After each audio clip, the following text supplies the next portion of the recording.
After week 3 of the NFL season, there are no longer any goose eggs on the records for the AFC North team, no longer a winless team, and no longer an unbeaten team. And that has led to yet another division lead change. The new division leader of the AFC North is the Pittsburgh Steelers at a 2-1 overall record, 1-0 in the division. They hold the conference record tiebreaker over the Ravens.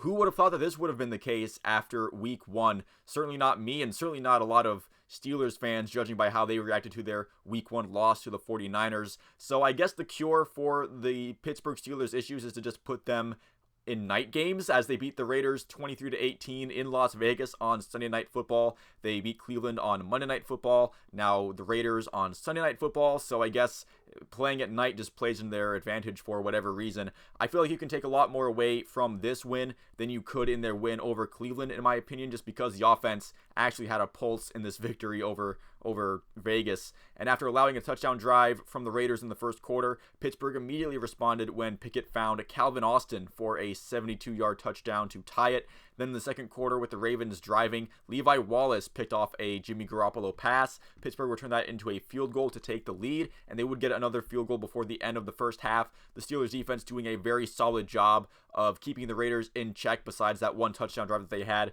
Steelers defense holding stout besides that. Third quarter was all Pittsburgh, starting with a Vegas punt to a Steelers field goal. Then Patrick Peterson getting his first interception that he predicted he'd have back in week 1. Then you have Pat Freiermuth catching a 13-yard touchdown catch. Very good quarter for Steelers named Pat, and the Steelers would go up 23-7. Now, Vegas did make a very valiant comeback effort, but it was ruined by the decision from Josh McDaniels to kick a field goal down 8 with a little bit more than 2 minutes left to go. Kind of a head scratcher there. Raiders would get the ball back, but only with about 20 seconds left, and Jimmy Garoppolo would immediately throw his third interception. It was Levi Wallace again. So while you'd rather prefer the defense to maybe not allow those final 2 drives at the end of the game, the Pittsburgh defense was really solid for most of the night. They were creating turnovers when it looked like Vegas could potentially be driving. TJ Watt added 2 more sacks to his already franchise leading number, and the Pittsburgh Steelers had 4 sacks altogether. So a very good showing from the defense, at least in my opinion. And I believe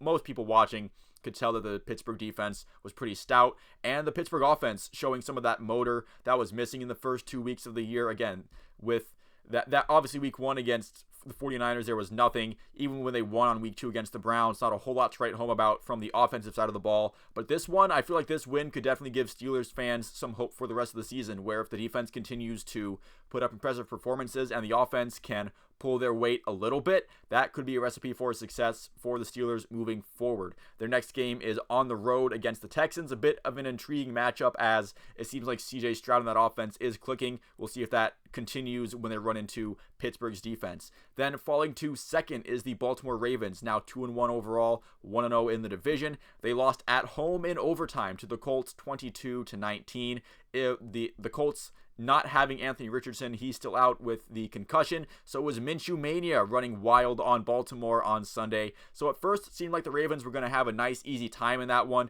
They forced a quick punt and then they drove the field for a touchdown, nice and easy there. And they did seem like they were primed for another touchdown when Kenyon Drake fumbled after a long reception. Indianapolis recovered. The Colts didn't immediately score on that one, but it did change the momentum of the game, and Indianapolis would eventually tie it at 7. Then you had the Ravens with a chance to answer, but Lamar Jackson was strip sacked in their own red zone. Indianapolis recovered again and is able to kick the field goal for the 10-7 lead, and that's how the first half would end. The Colts would extend their lead to 6 early in the second half, but Baltimore getting a nice touchdown drive to take back a 1-point lead, and you would figure that that would be the end of it, especially with Gardner Minshew stepping out of the back of his own end zone for a safety, but the Colts just wouldn't go away. They made a game-tying field goal, and then Justin Tucker with a rare game-winning miss from 61 yards, a game-winning potential for the miss. He did have the aim on that 61-yarder, just not the distance for Justin Tucker. Again, very rare slip up there. So we go to overtime. Neither team really able to get much going, especially on some fourth downs in between the 40s that neither the Ravens nor the Colts made. They converted on their first fourth down try. Too many numbers there. Colts eventually do get into field goal range with Matt Gay hitting a 53-yarder to win. Huge game from Matt Gay for the Colts. This is just a rough loss for Baltimore in general, not just the result, probably losing to a team that you felt, especially with the backup quarterback in Gardner Minshew playing, that you probably could have had. But the Ravens have compiled even more injuries. And I'm not a superstitious guy, but if you're involved with the Baltimore organization in any sort of way, even if you're just a Baltimore fan, I might start trying maybe there's some kind of like anti-injury rain dance kind of thing. Maybe get some holy water, pour it over like a Ravens plushie. I don't know. I'm not sure what to do, but I'm not a superstitious guy, but I would definitely start trying something if I was involved with the Ravens in any kind of way. The next game for Baltimore is on the road against the Browns. And speaking of the Browns, they are third still, 2-1 overall, 1-1 in the division. They clobbered the Titans at home 27-3. I've already made my video on it with my orange and brown colored glasses on. And even with those tinted glasses off, I do feel like this was essentially not necessarily like a perfect win for Cleveland. Not that everything went perfectly, but as far as what you could expect in terms of one team dominating another, it was pretty much the best you could have hoped for. So Deshaun Watson, after having just a terrible game against Pittsburgh, this might have been the best he's looked at in a Browns uniform. We're still not really sure what his ceiling going to be for this season. We've had one mad game against the Bengals in some poor conditions, then just a truly awful game against the Steelers, and now with this game against Tennessee, a really solid one. So we'll see how he fares moving forward, but I think the fact that it is still a mystery of what kind of Deshaun Watson we're going to get week to week is a bit concerning, but certainly less so than last week where it looked like we were never going to see Deshaun Watson have a good game ever again. But I'm still a little concerned about the Browns' run game. Never really got moving, although it wasn't really a priority, I don't think. I think Kevin Stefanski was more trying to get the pass game going. But, even if Deshaun Watson ends up stinking for the rest of the year and the run game isn't able to ever get going again without Nick Chubb, I feel like the defense is going to drag this team into competitive games, even if the offense isn't cooperating, as the upgrades they've made on that side of the ball and Jim Schwartz as the defensive coordinator coaching them up has been exactly what the doctor ordered for this defense. I feel like the coordinator upgrade from Joe Woods to Jim Schwartz will never be overstated. And I'm not going to get too deep into the sequences of this game because I've already done that and it was a blowout anyway. 27-3 kind of tells you all that you need to know. This defense will have a new challenge to face against Baltimore in Lamar Jackson, as this Browns defense hasn't really played a quarterback that's able to move and escape the pocket and put up the rushing numbers like Lamar Jackson as of yet. They've had a hobbled Joe Burrow, Kenny Pickett, and Ryan Tannehill. None of those guys really known for their impressive run games. And depending on how that Steelers-Texans game plays out, that Browns-Ravens game could be for the division lead. And a team that, no matter what happens, won't be playing for the division lead next week is the Cincinnati Bengals. Still in the basement, 1-2 overall, 0-2 in the division. They get their first win on Monday Night Football at home against the Rams, 19-16. I feel like the final score does make the game look a bit closer than what it actually was. There were questions of whether or not Joe Burrow would play coming into this one. He did play, so the Bengals were able to avoid starting Jake Browning.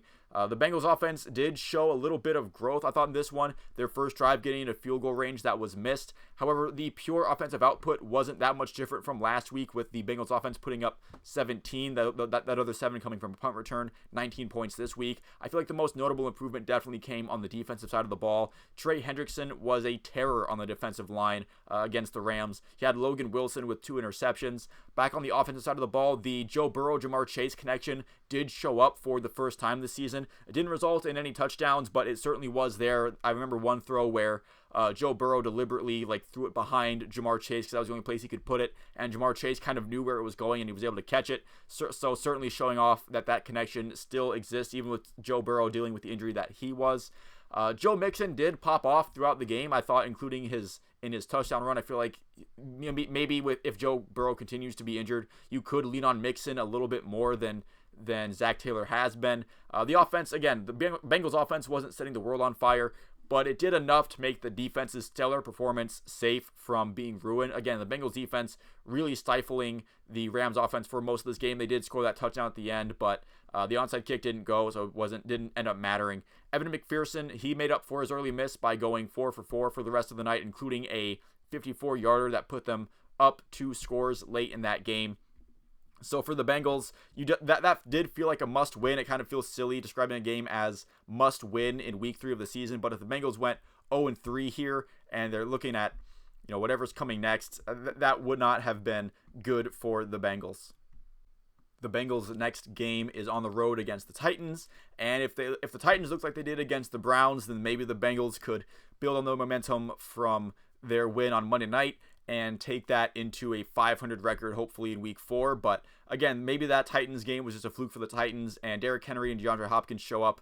I don't know. But that's going to do it for this video. Thank you so much for watching. If you did make it this far into it, let me know what you thought about the AFC North action down in the comments below. Like and subscribe if you enjoyed the video and you'd like to see more like it. I'll see you at the next one.